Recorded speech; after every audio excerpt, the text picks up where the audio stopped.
Dear students, last video में हमने कक्षा 6 के अंतर्गत फर्स्ट चैप्टर ये पहला पार्ट ये भोजन ये कहाँ से आता है ये पढ़ा था और अपना पार्ट कंप्लीट हो गया था। भोजन ये कहाँ से आता है मैंने ये पार्ट कंप्लीट करवा दिया था। भोजन की शॉर्ट और लास्ट टाइम में मैंने उस चैप्टर से संबंधित कुछ प्रश्न भी हल करने के लिए दिए थे। मैं आशा करता हूँ कि आपने कंप्लीट कर लिया होंगे। अब अपनी किताब का दूसरा पार्ट है भोजन के घटक। भोजन के घटक सेकंड चैप्टर दूसरा पार्ट भोजन के घटक यानी भोजन के कौन कौन से घटक हैं, यानी हम जो भोजन ग्रहण करते हैं उसमें क्या क्या कौन कौन से घटक पाए जाते हैं, कौन कौन से घटक विद्यमान हैं। इसके लिए हम उन भोजन के घटकों का परीक्षण करके हम पता लगाएंगे कि हमारे भोजन के अंतर्गत कौन कौन से क्या सभी घटक विद्यमान है, क्या भोजन के अंतर्गत सभी घटक विद्यमान है क्या। क्योंकि आपने सुना होगा कि एक स्वस्थ मनुष्य के लिए अपने शरीर की वृद्धि और विकास के लिए और ऊर्जा प्राप्ति के लिए संतुलित आहार अति आवश्यक है, यानी उचित कैलोरी का भोजन है वो अति आवश्यक है। संतुलित आहार, संतुलित आहार,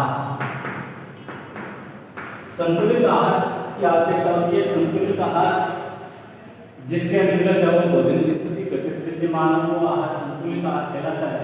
भोजन के घटक सभी घटक उसमें विद्यमान होने चाहिए। तो भोजन के अंतर्गत ये घटक विद्यमान है क्या, इस चीज का हम परीक्षण करके पता लगा सकते हैं। मैं यहाँ पर आपको 3 परीक्षण बता रहा हूँ।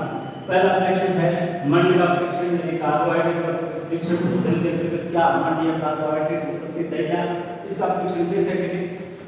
जो अपने पास खाद्य पदार्थ है उस खाद्य पदार्थ का जलीय विघटन लेने और जलीय विघटन लेकर के ब्रोकर की सहायता से परत करने में उसको डाल करके और उसके ऊपर 2 या 3 तनु आयोडीन की डालें। तनु आयोडीन की जैसे ही आप उसके ऊपर बूंदे डालेंगे तो विघटन का रंग नीला या काला हो जाएगा। इससे स्पष्ट है कि वो अपने भोजन के अंतर्गत कार्बोहाइड्रेट मंड विद्यमान है। ऐसे ही दूसरा परीक्षण मैं आपको बताऊं प्रोटीन का परीक्षण, यानी अपने भोजन के अंतर्गत प्रोटीन विद्यमान है क्या। तो इसका परीक्षण करने के लिए हम क्या करते हैं, वही खाद्य पदार्थ का गिरके ले लेते हैं और उसकी डॉक्टर की सहायता से 2 या 3 बूंद प्रक्रिया में लेकर के और उस पर कुछ बूंदे हम ऊपर सल्फेट विलयन की डालेंगे। जैसे ही हम ऊपर सल्फेट विलयन की बूंदे उसके ऊपर डालेंगे तो उसका रंग वो बैंगनी हो जाएगा।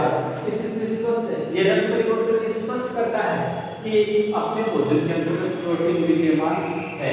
ऐसे ही भोजन के अंतर्गत वसा का परीक्षण, फेट का परीक्षण, क्या अपने भोजन में वसा विद्यमान है क्या, इसका परीक्षण करने के लिए अपना जो खाद्य पदार्थ है उसका जलीय विघटन लेते हैं और जलीय विघटन लेकर के डॉक्टर की सहायता से 2 या 3 बूंद किसी कागज के ऊपर उसकी डालते हैं।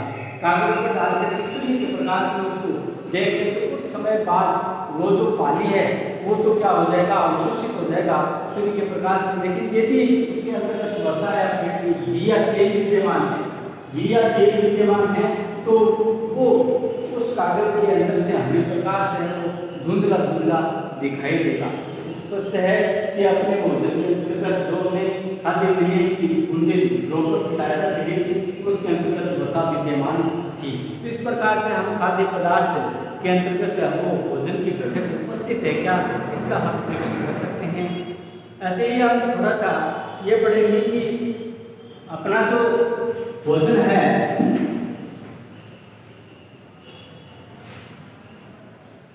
ये भोजन अपने शरीर में क्या करता है, यानी जो भोजन के रूप में हम जो घटक उपयोग में लेते हैं, हम जो भोजन के घटकों का अंतर्ग्रहण करते हैं, ये भोजन के घटक हमारे शरीर में क्या करते हैं, किस प्रकार ये हमारे लिए लाभदायक है। यानी ये जो पोषक तत्व जो हम ग्रहण करते हैं वो अपने शरीर में क्या करते हैं, विभिन्न पोषक तत्व हमारे शरीर के लिए क्या करते हैं।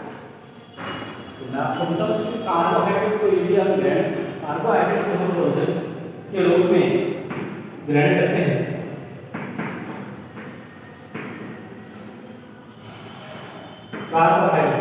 कार्बोहाइड्रेट है वो ऊर्जा का सबसे बड़ा स्रोत है। यानी आप भोजन में सर्वाधिक मात्रा में कार्बोहाइड्रेट ग्रहण करते हैं और कार्बोहाइड्रेट में है वो कार्बोहाइड्रेट से हमारे शरीर को सबसे ज़्यादा मात्रा में ऊर्जा मिलती है। हालांकि ऊर्जा सबसे ज़्यादा होती तो वसा में, लेकिन वसा की कम मात्रा में वसा ग्रहण करते हैं, इसलिए कार्बोहाइड्रेट से अपने शरीर में वो ऊर्जा पूर्ति होती है। ऐसे ही प्रोटीन की बात करें, प्रोटीन तो प्रोटीन क्या करती है, प्रोटीन से हमारे शरीर की वृद्धि होती है और मरम्मत होती है। यानी जो क्षतिग्रस्त कोशिकाएं हैं उनकी क्या होती है, मरम्मत होती है। विटामिन हमारे शरीर को रोगों से रक्षा करती है हमारे शरीर की। ऐसे खनिज लवण है वो अपने शरीर के अच्छे विकास के लिए, अच्छी वृद्धि के लिए आवश्यक है। आहार्य से भी है वो हमारे शरीर के लिए बहुत उपयोगी है, क्योंकि तो कुछ मात्रा का भोजन का पाचन नहीं हो पाता है। यानी बिना पचा हुआ भोजन भी शरीर के अंतर्गत होता है। उस बिना पचे हुए भोजन को बाहर निकालने के लिए आहार्य से अपने भोजन में होने आवश्यक है। ऐसे जल भी अपने शरीर के लिए बड़ा महत्वपूर्ण है। यानी जल जो स्रोत है वो बड़ा महत्वपूर्ण है। जल के बिना अपने शरीर में जो उपस्थित है वो अपशिष्ट पदार्थ हैं वो बाहर नहीं निकलते। तो अपशिष्ट पदार्थ को बाहर निकालने के लिए जल की आवश्यकता होती है। इसके अलावा शरीर के ताप संतुलन के लिए भी जल की आवश्यकता होती है। यानी तापमान, शरीर का तापमान बनाए रखने के लिए वो उचित बनाए रखने के लिए भी जल की आवश्यकता होती है। ऐसे ही मैंने आपको सभी घटकों के बारे में बताया कि ये सभी घटक अपने शरीर के लिए अति आवश्यक होते हैं। अब मैं आपको लास्ट जो अपना थोड़ा सा बात है संतुलित आहार की डेफिनेशन की भाषा जो अपने नोटबुक में लिख लेना। संतुलित आहार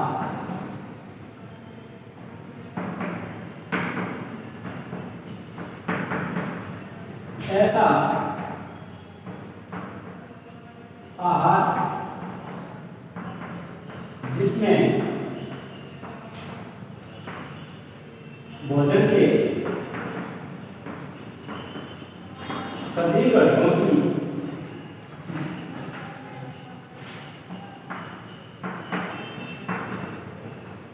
उचित मात्रा में उपस्थिति हो,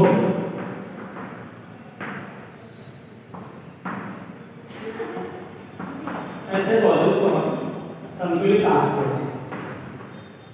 ऐसे आहार को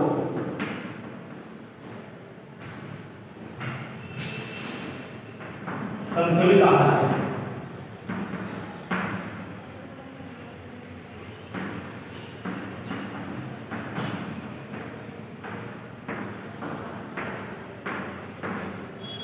इतनी बात मैंने आपको बताई, बाकी कल पढ़ेंगे।